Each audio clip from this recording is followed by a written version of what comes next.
Susan Riley from educationcloset.com, and today we're going to look at some of my very favorite arts integration techniques to use in your classroom that can be done right away without a whole lot of training, let's say. The one that we're going to focus on today is the call and response technique. One of my absolute favorites to use. We're going to do this together today. This is an interactive video, so please play along with me. Otherwise, we're just not going to be having as much fun. All right, so the call and response technique goes like this. I'm going to clap a 4-beat pattern to you. You're going to echo it right back to me. Call, response. Here we go.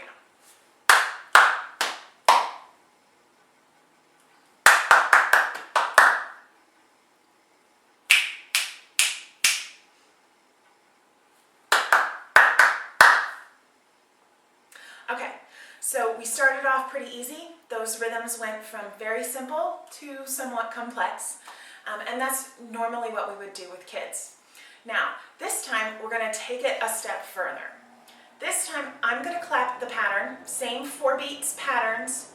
You're going to echo it back, but while you're echoing it back, I'm going to add the next pattern in. So you're going to have to be listening to the next pattern while you're clapping the previous pattern so that you know what to clap next.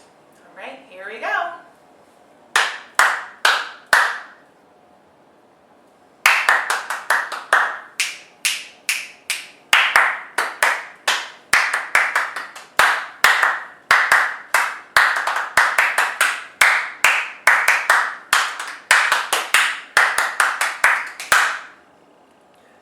Okay, how'd you do?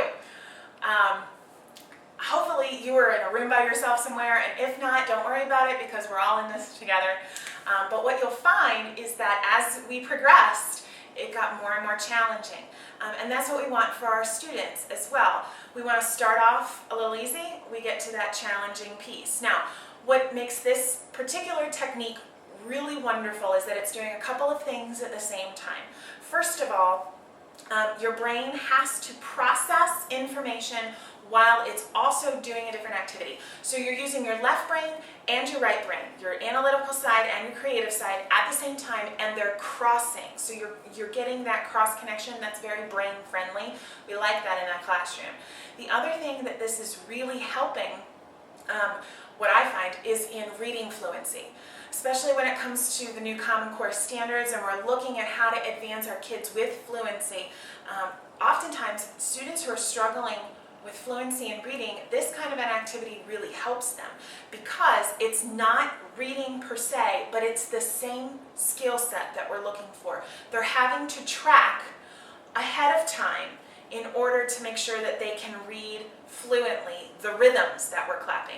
So instead of it being words, it just happens to be rhythmic. The more that we practice that with students who are struggling with fluency and then immediately attach a fluency practice to it, the better the results have been for our students who are struggling with that particular concept. The other thing that this could be really great for is in terms of assessment. Not only reading assessment, but also a music assessment. You can use them for both, which is really what we want in an arts integration lesson. I want to know that you understand the rhythms that we're studying. So maybe I've only introduced quarter note, half note, eighth note, 16th note, but if I'm clapping those rhythms, you should be able to hear those things and to be able to tell me what it is that you were just clapping. So if I wanted to know what was that second to last rhythm, number one, you have to have the comprehension to remember, all right, what happened, what was going on, and two, you have to understand the complexities of those rhythms and be able to communicate that back. So this is a wonderful exercise. Stay tuned for more. The next video is going to be even better with a totally different technique for you. Thanks. Have a great day.